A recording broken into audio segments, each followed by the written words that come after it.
I'm so pumped. I haven't been this excited about vlogging in a while. I There we go. am realizing that I absolutely suck at doing it.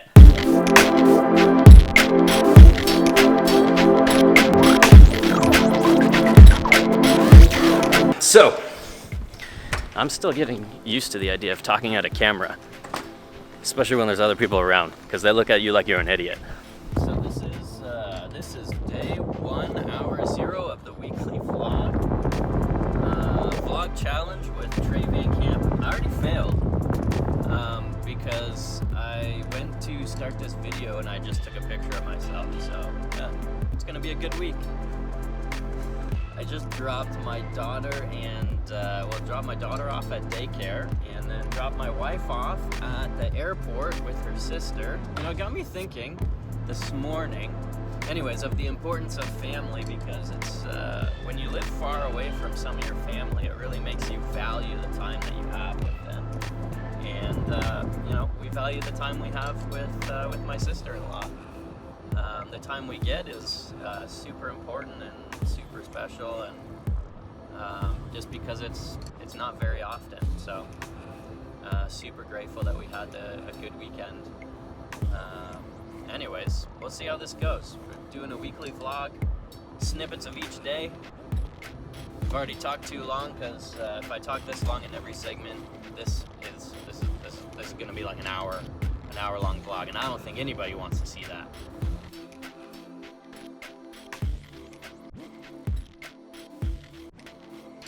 What I want to do is look at how do you practically go about integrating spiritual disciplines and practices into your life. So we're really good at talking about fasting, but we're not great at helping people actually take the first step of trying it out. Absolutely. Man, some of my colleagues in years gone by and decades gone by had to literally travel to meet up with other pastors. And here I am sitting in the office, and I'm able to connect with pastors, you know, hundreds if not thousands of miles away. And so I just think that it's an incredible opportunity to connect with other pastors. And so here's my quick thought for you is, if you're a pastor and you're in a small town, you're in a church by yourself, even if you're in a massive city and you know you're on staff kind of by yourself, maybe you got some volunteers around you, but you find yourself alone so much of the time, and get yourself into community, even if it's an online community and digitally connecting with people. You just have to do it.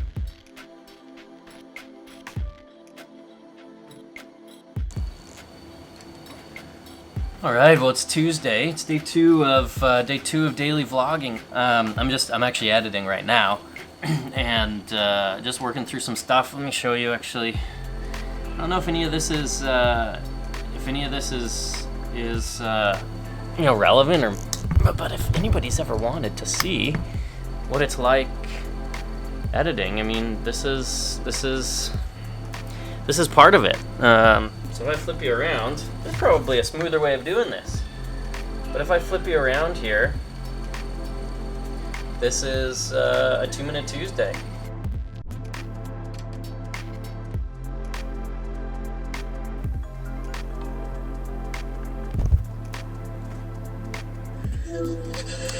Hey, buddy. What's up? Oh, not much. How are you? Good. Where are you? You're in the car. Are you taking the dude to school? That's it.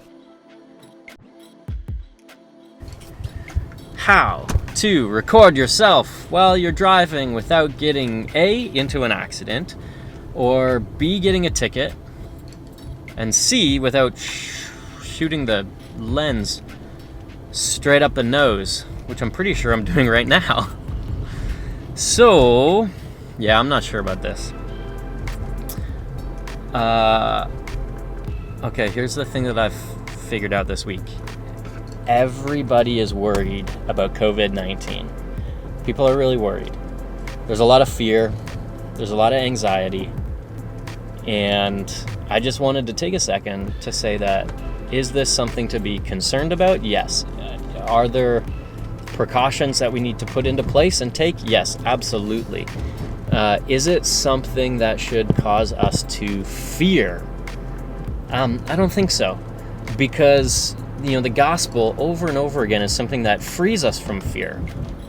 And for the Christian, for someone who follows Jesus, there's hope in the face of all these things. Like, we believe in a God who raised Jesus, like a dead Jew, back to life. And so, if God is capable of doing that, then God is capable of doing anything. And so in light of that, we don't have fear. We don't have worry. We don't, we aren't anxious. So my encouragement to all of you, especially people who are leaders in the church, paid and volunteer, doesn't matter, clergy, lay, I don't care. If you are a leader, if you're involved in the church, even if you're just a follower of Jesus, the challenge is how to be a non-anxious presence, because we have this tremendous opportunity to peddle hope in a time when people are peddling fear. And when everybody's hoarding, when everybody's worried about, getting their toilet paper and their food and their everything that they need for when everything shuts down, we get to be a people who share and who are generous and who serve our communities and serve our cities. So let's serve our cities even in the midst of an age of fear. And let's choose to be people who are non-anxious and people who live out of an abundance and not out of scarcity.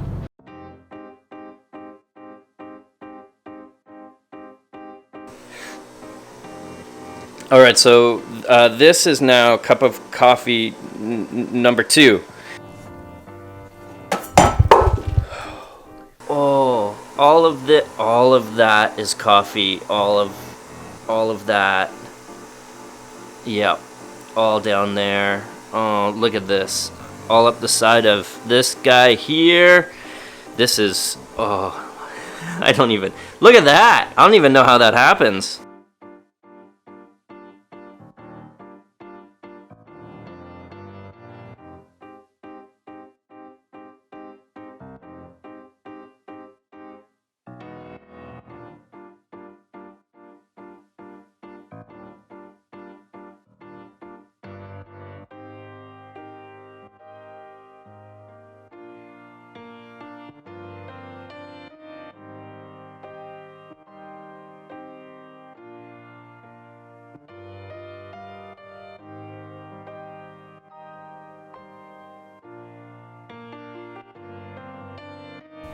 My wife and daughter just pulled into the parking lot. Oh, direct trade coffee from Guatemala, so I'm excited to try that tonight too.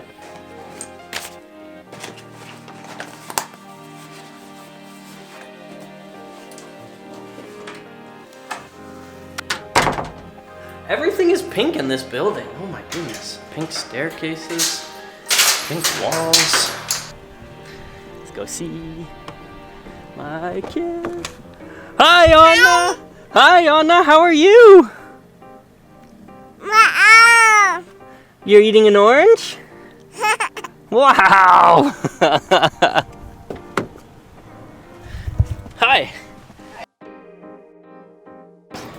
So we're going to see if Boston Pizza's open in the apocalypse. And they're open. Look at this. There's other people here. You guys are open. Yes, you're open. There's other people. There are humans here.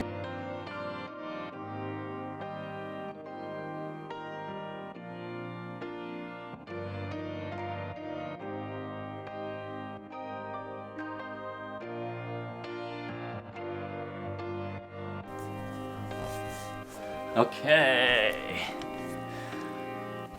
So it has been a little bit of a day. Normally Fridays are my day off, and man, it's a day to spend with my family, and I get up early with my daughter, and we did that today. We did that, got up early with my daughter. I made coffee, she had a popsicle, and we watched Paw Patrol and read books and hung out and laughed a whole lot. But then a whole lot of my day was spent trying to figure out what we're going to do about Sunday services with COVID-19. And so I didn't record any of it. I recorded absolutely nothing today. Honestly, it did not even cross my mind until now. I'm sitting down, it's 11:45, and I went, I didn't record anything for my vlog. So today is Friday. It's almost Saturday, and we've just been figuring it out. The leadership of the church, we've been going back and forth over email, discussing our options, and finally having a vote. And we have voted to cancel our services for this coming Sunday, and in fact for the next 3 Sundays. And that to me is just like, I did not think that this was going to be where we ended up. At least I didn't think this is where we were going to end up so quickly. Like, it just happened so fast. So I'm just going to encourage you to think creatively over the next little while, because I've been trying to say this as much as possible. We can live in a state of fear, and we can bow to fear and make decisions based on fear, and that's just absolutely, for the Christian, the wrong reason to make decisions. Regardless of whether you decide to open or close, you have chosen an option, and within those options you need to be creative, and we get to be creative in how to do ministry in a different and changing climate over the next few weeks. So I want to encourage you, man, pastors, leaders. It's been a wild ride. I also had the really, really cool opportunity today to speak to some of our city councilors, and man, they're tired. Like, people I spoke to at the city councilor's office are just swamped. Health officials are swamped. So yeah, if you pray for those people, because oh my goodness, they are putting in so much work, and they need our help and support as well. You want to climb the tree?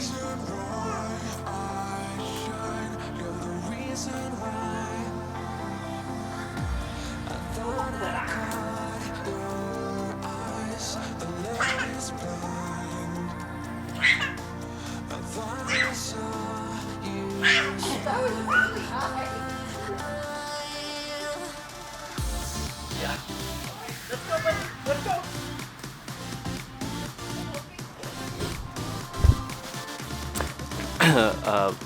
Vlogging problems I still haven't figured out. I just left this camera outside for far too long.